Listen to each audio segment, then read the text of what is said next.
आई, काय झालं? माझ्या एका प्रश्नाचं खरं खरं उत्तर देशील? बोल ना बाळा. आज जर तू माझ्या जागी असतीस तर काय केलं असतंस तू?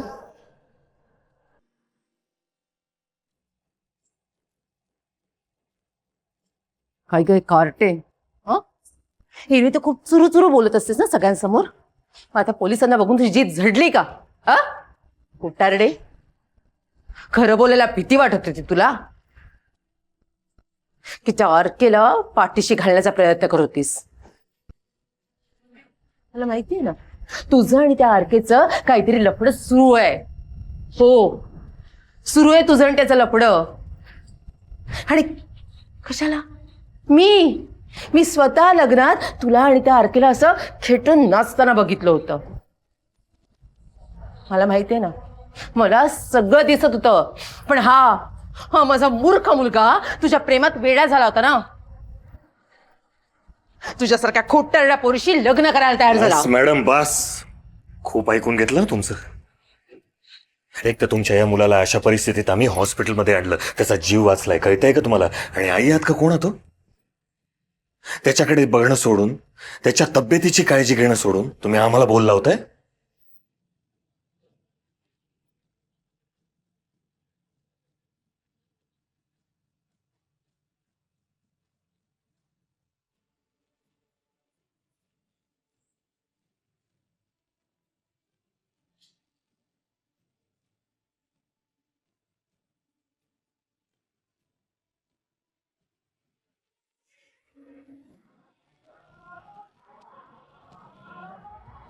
जे घडलं ते मी का नाही बोलू शकले? का मी शांत राहिले? का मी मुकुंदला आणि मुकुंदच्या आईला न्याय देऊ शकले नाही? का? जाऊ दे ना, मला पण ह्या बाईशी बोलायचंच नाही. चल मोहिनी.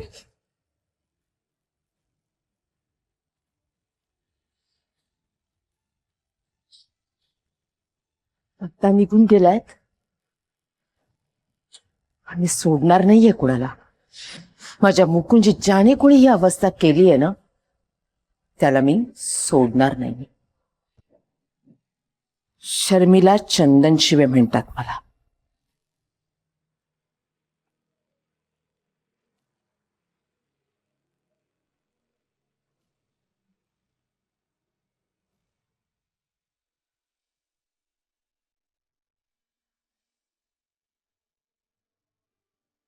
कान्हा, आज आयुष्यात पहिल्यांदा मी काहीच बोलले नाही, खोटं बोलले नाही आणि खरंही सांगितलं नाही. चुकलं माझं, माफ कर. तू प्लीज मुकुंदला लवकरात लवकर बरं कर, म्हणजे त्याच्या आईचं दुःख संपेल आणि माझी घुसमट. मला नाही खोटं बोलता येणार.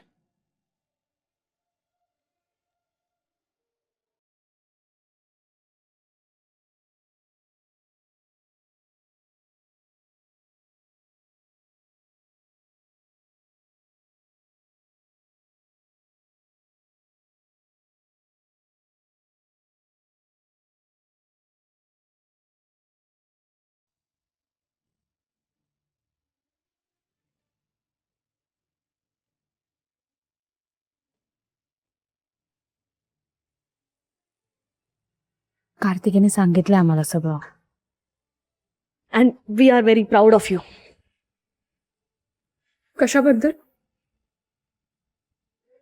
तू आरकेचं नाव नाही घेतलंस त्याबद्दल. हे बघ बेटा, या परिस्थितीत तू जे केलंस ना ते योग्यच होतं. जिथे बोलायला हवं होतं तिथे गप्प राहणं हे योग्य होतं. ऑफकोर्स आयुष्यात पहिल्यांदा स्मार्टली वागलीस तू. आय वॉज व्हेरी टेरिफाईड की तू सगळं खरं बोलशील आणि माझ्या आरकेला अडकवशील. But you did the right thing, so it's good. मला ना विश्वासच बसत नाहीये. आज मी खोटं वागले आणि तुम्ही माझं कौतुक करताय. हे बघ बाळा, आमचं चुकतंय, आम्हाला कळतंय. पण आपण त्यांचं नाव नाही ग घेऊ शकत. त्यांनी इतकं केलंय आपल्यासाठी. त्याचं नाव घेतलं असतं ना तर आपण निर्लज्ज आहोत, अनग्रेटफुल आहोत, उपकार विसरलो असं होईल ते. आई, आज पोलिसांपासून माहिती लपवून गुन्हा केलाय मी. काय बोलतेस बेटा तू? मोहिनी, अगं it was just an accident. आरकेनी गाडी रिव्हर्स मध्ये घेतली, तितक्यात मुकून तिकडे आला आणि जे घडू नये ते घडलं, खरं आहे. पण it was just an accident.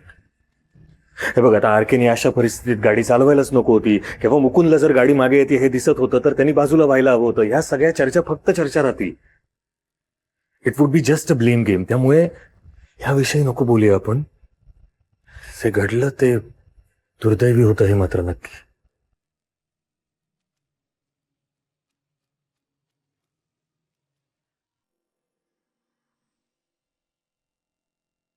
Sir, काहीतरी मोठी गेम आहे. म्हणजे आरके म्हणतोय की ती त्याची गाडी नव्हतीच, आणि इकडे मोहिनी म्हणतेय की ती त्याचीच गाडी होती. तर सर, या दोघांमध्ये कोणतरी एक जण खोटं बोलतंय. किंवा दोघेही. सर, पण त्या दोघांच्या बोलण्यामध्ये काही कोऑर्डिनेशनच नाहीये. म्हणजे वेगवेगळे बोलतायत पण खोटं. हो सर. आणि मी आरकेच्या सेटवर सुद्धा जाऊन आलो. तिकडे तो कोणीच काही बोलला, आणि ती आरकेची गाडी म्हणे सर्व्हिसिंगला गेली आहे. दोन शक्यता आहेत. एक तर हा आरके खरंच निर्दोष आहे, किंवा त्याचा गुन्हा लपवण्यासाठी लोक प्रयत्न करतायत. त्या मोहिनीच्या सांगण्यावरून त्या मुलाच्या आईने पोलीस केस केली. इथे स्टेटमेंटच दिलं नाही तर बदलणार कसं? मोहिनी काहीच बोलत नाही. म्हणजे तुम्हाला कळतंय का, कोणीतरी तिला प्रेशराईज करतंय. असू शकतं सर. सर, आपण एक काम करूयात का? सर, आपण आपल्यातलाच एक माणूस साध्या कपड्यामध्ये तिच्या घराच्या बाजूला प्लांट करूयात का? तिच्यावर पाळत ठेवूयात. शुअर, गो हेड. साहेब, काही कळलं का? अजून नाही सर. नाही, अजून काही नाही. पण ताई, तुम्हाला एक फायद्याचं सांगू का? सांगा ना सर. हे बघा ताई, तुम्ही आणि आम्ही खूप छोटी माणसं आहोत. जर तुमच्या मुलाला जास्त लागलं नसेल आणि तो बरा असेल तर जास्त ताणू नका. हो पण साहेब, गुन्हेगार तुमच्या समोर आहे आणि तुम्ही. हे बघा, गुन्हेगार नाही, तो सस्पेक्ट आहे. आरकेवरचा गुन्हा अजून सिद्ध व्हायचा आहे, आणि समजा उद्या गुन्हा सिद्ध झाला तरी ती खूप मोठी माणसं आहेत. काय सर? बरोबर. ती हे केस जिंकायला कुठल्याही थरापर्यंत जाऊ शकतात. पैसा जाईल तो जाईल, वर मनस्ताप होईल तो वेगळा. आणि वरती तुम्हाला सांगतो अजून एक गोष्ट, तुम्ही एका मोठ्या माणसाला ब्लॅकमेल करताय, उलटी केस तुमच्यावर पडेल. सो आम्ही जे सांगतोय त्याचा शांतपणे विचार करा. हो साहेब, तुम्ही काय बोलताय? माझा एकुलता एक कमवणारा पोरगा जखमी झालाय साहेब. पैसा परी पैसा जातोय तो वेगळा, आणि तुम्ही मला. अहो मॅडम, मी तुम्हाला तेच समजवायचा प्रयत्न करतोय. आरकेच्या हातून जर खरंच ऍक्सिडेंट झाला असेल तर तो सगळा खर्च करेल ना. वरती तुम्हाला कॉम्पन्सेशन सुद्धा देईल तो. तुमच्या खिशातून एक रुपया सुद्धा जाणार नाही. लक्षात येते का तुमच्या? आम्ही जे सांगितलंय त्याचा शांतपणे विचार करा. येतो आम्ही. सर,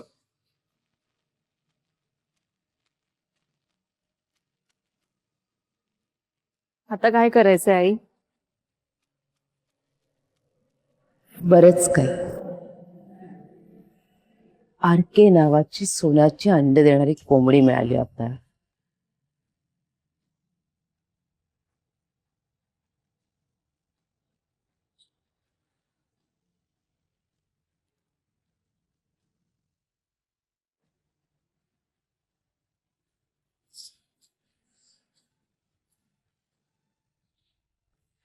आणि तू नको काळजी करूस. मुकुंद एकदा बरा झाला ना की कदाचित तोही हेच सांगेल पोलिसांना. तोपर्यंत पोलीस चौकशी करतील आणि पुन्हा पुन्हा मला विचारतील. मला नाही खोटं बोलता येणार. आई, तू लहानपणापासून मला काय शिकवलेस? नेहमी सत्याची बाजू घ्यायची. जे शिकवलेस त्याच्या उलट वागू का मी? मला मान्य आहे आरकेंची यात चूक नाहीये, पण उद्या मुकून शुद्धीवर आहे. त्याला तर सगळं माहिती आहे ना. तेव्हा त्याला आणि सगळ्यांना हेच वाटणार आहे की मी मुद्दामून सगळं लपवलं. अगं कोणाला काही वाटणार नाही, तू जरा चिल मार. दीपा मॅमने सगळ्यांना वॉर्न केलंय. अगं नाही आई, धमकी दिलीये. आरके सेटवर होता, गाडीत बसला नाही हे सगळ्यांनी सांगायचंय. सगळ्यांनी ऑर्डर फॉलो केली आहेत ना, मग तूही तेच कर. आणि मुकुंदची काळजी करायची गरज नाहीये. आरके त्याच्या ट्रीटमेंटचा खर्च देणार आहे. आणि दीपा मॅमने सुद्धा सांगितलंय ना ते त्याच्या फॅमिलीला मदत करतील. तर तू कशाला एवढं टेन्शन घेतेस? हे बघ, सगळे गप्प बसणार आहे, तूही. नाही तर तू जर पचकलीस तर सगळा गोंधळ होईल, सगळं स्पॉइल होईल. आणि तू जर माझं ऐकलं नाहीस तर मी विसरून जाईन ना की तू माझी धाकटी बहीण असते. अगं तू काय बोलतेस कळते का तुला? आई तू मला का नुसती शिकवत असते? तिला सांग ना, तिला शिकवायची गरज आहे यावेळेस. हे बघ मोहिनी, कार्तिकीला फक्त एवढंच म्हणायचंय की ही इंडस्ट्री म्हणजेच आपलं घर आहे ना. हिच्यापासून पळून कुठे जाणार आपण? जीना यहाँ मरना यहाँ, इसके सिवा जाना का. एक सांगू तुला, ते लोक खूप मोठे आहेत ग मोहिनी. आपण नाही पुरे पडू शकत त्यांना. त्यामुळे तू जे केलंस ते योग्य केलंस. आता ना फार लोड घेऊ नकोस तू. शांतपणे झोपायला. शालू बाई, तुम्ही पण जाऊन झोपा आता.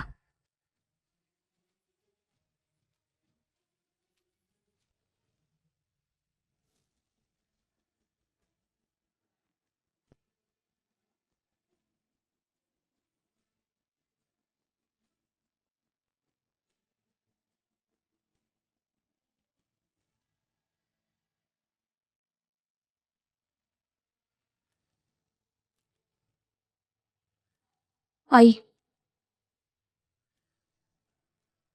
काय झालं? माझ्या एका प्रश्नाचं खरं खरं उत्तर देशील? बोल ना बाळा. आज जर तू माझ्या जागी असतीस तर काय केलं असतंस तू?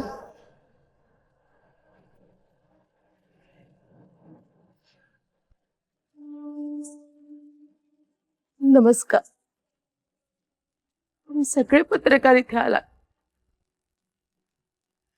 माझ्या विनंतीला मान देऊन तुम्ही इथे आलात त्याबद्दल मी तुमची खूप खूप आभारी आहे. जेव्हा जेव्हा सिस्टीम आपल्यासारख्या गरीबाला न्याय देत नाही ना, तेव्हा तुमच्यासारख्या पत्रकारांचाच आधार असतो आम्हाला. मी शर्मिला चंदन शिवे आज तुमच्या समोर न्याय मागण्यासाठी भीक मागते. मी तुमच्या सगळ्यांकडे न्यायाची भीक मागते.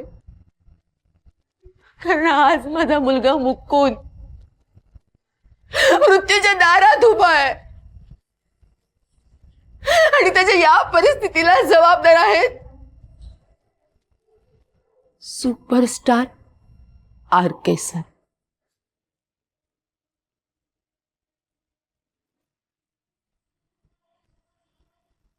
म्हणजे तुम्ही सुपरस्टार दी आरके वर आरोप करताय? एक एक एक मिनिट, तुमच्याकडे याचा ठोस पुरावा आहे? आरकेने तुमच्या मुलाला गाडी चालवताना उडवलं का? तो थांबला होता का पळून गेला? हॉस्पिटलमध्ये स्वतः आरके आला होता? तुम्ही हे सगळं तुमच्या डोळ्यांनी बघितलं? कारण ह्याची खूप वर्जन्स आहेत, कन्फर्म काहीच नाही. मग तुम्ही कसं सांगू शकता की आरकेनेच ऍक्सिडेंट केलाय? मला माहितीये मोहिनी देवका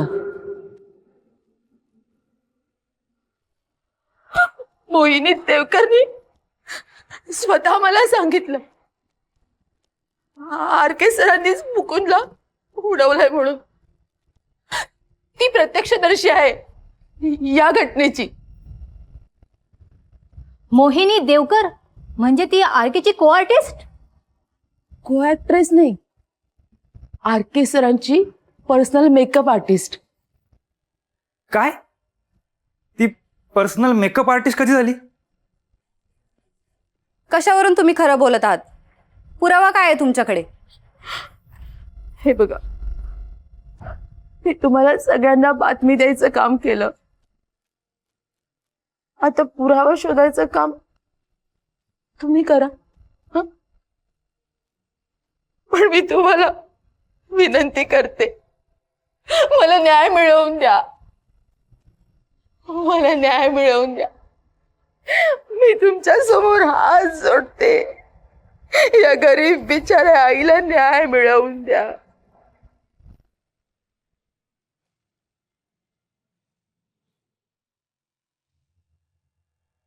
एक अत्यंत खळबळजनक बातमी समोर येते. सुपरस्टार आरकेच्या गाडीने त्यांच्या सेटवर एका प्रोडक्शन वाल्याला उडवले. आरके सोबत जाहिरातीत झळकलेली मोहिनी देवकर ती या घटनेची प्रत्यक्ष साक्षीदार आहे. पैशाच्या आणि प्रसिद्धीच्या आहारी गेल्यामुळे आलेला अहंकार आणि बेफिक्रीपणा यामुळे एका व्यक्तीचा बळी गेलाय. पीडित मुकुंद याची परिस्थिती गंभीर आहे. त्याच्यावर आयसीयू मध्ये सध्या उपचार सुरू आहेत. पडद्यावर नायकाची भूमिका करणाऱ्या आरके मधील खलनायक आज सगळ्यांना दिसतोय. कायद्याच्या दारात खरं तर सगळे सारखेच असतात, पण आरके सारख्या मोठ्या माशाला शिक्षा करण्याची हिंमत आपली सिस्टीम दाखवेल का? सेलिब्रिटींच्या निर्दयी आणि बेलगाम वर्तनाला आळा बसेल का? आणि पडद्यामागे काम करणाऱ्या मुकुंद सारख्या असंख्य व्यक्तींच्या हालअपेष्टा अशाच वाढत राहतील का? असे अनेक प्रश्न आता उभे राहिलेत.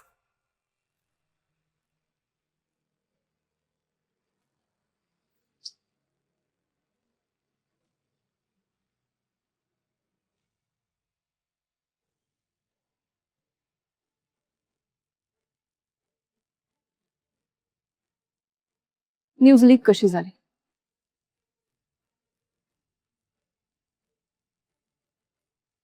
माहित नाही आईसाहेब. माहित नाही म्हणजे काय म्हणाला होतास तू? आम्ही सगळं बघून घेऊ, मीडियाला कळणार सुद्धा नाही. मग हे काय आहे? एक शब्दही बोलू नकोस आता तू.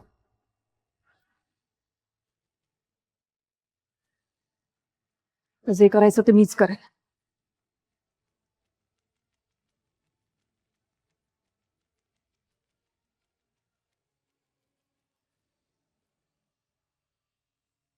मी आलो.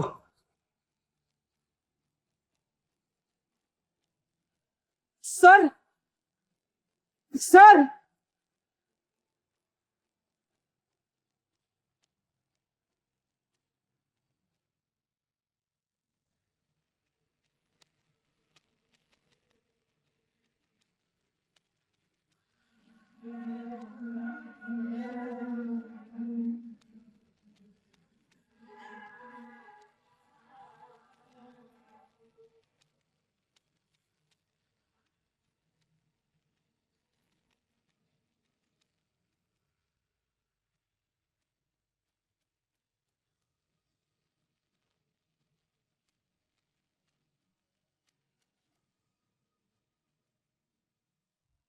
मम्मा, अगं काय करतेस तू? त्याच्या कर्माने मरतोय, मरू दे ना त्याला. राघव असा मरता कामा नये. अगं पण माझं तो जर मेला ना तर आपण सुद्धा मरू. कळतंय तुला? अगं पण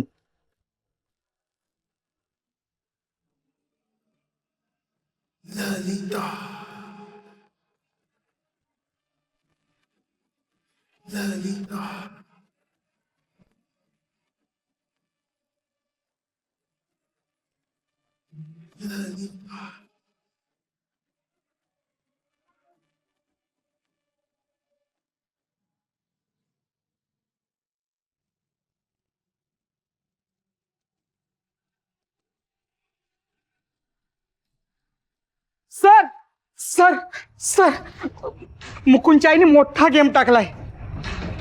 सगळ्या मीडियाला हाताशी धरलंय. हे बघा ना. हाल हाल होतील त्या आरकेचे. या या गरीब बिचाऱ्या आईचा श्राप लागेल त्या आरकेला.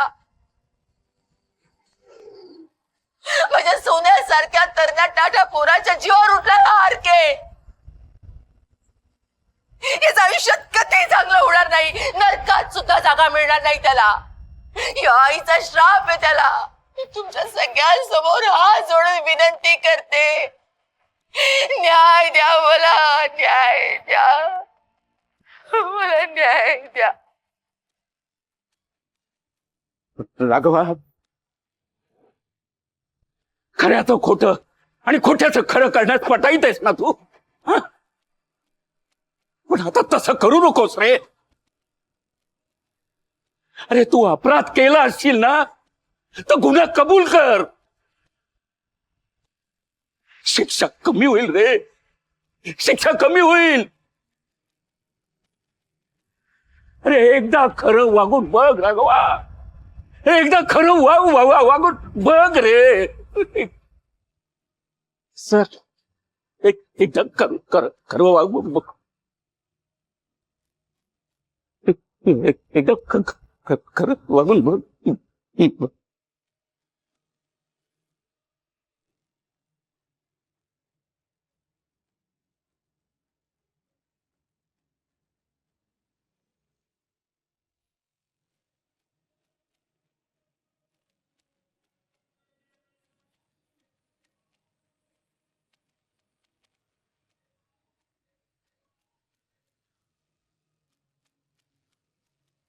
तोंड वर करून म्हणाली होतीस ना मला सगळं मॅनेज करेल. ही मॅनेजमेंट आहे तुझी, ही तुझी ताकद.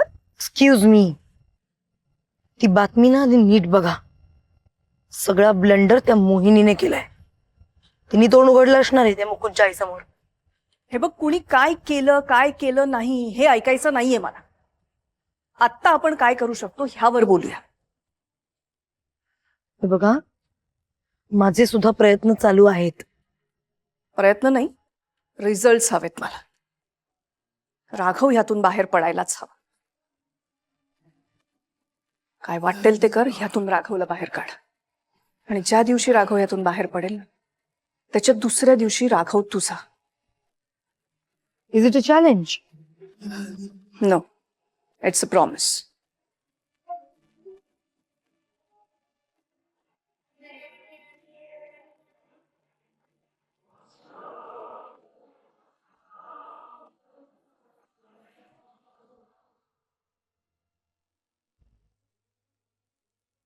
सांग ना, जर माझ्या जागी असतीस तर काय केलं असतंस?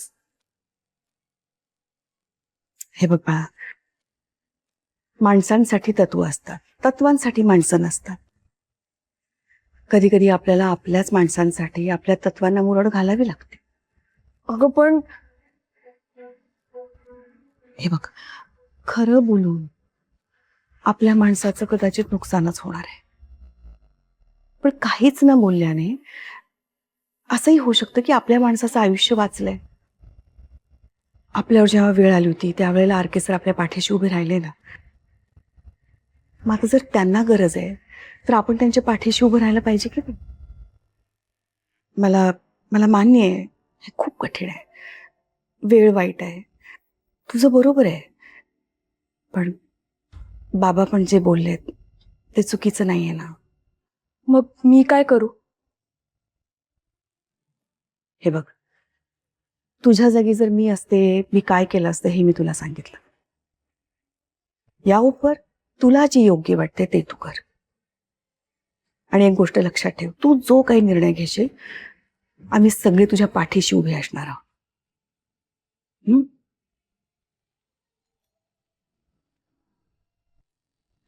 यावेळी कोण आला असेल? मी बघते.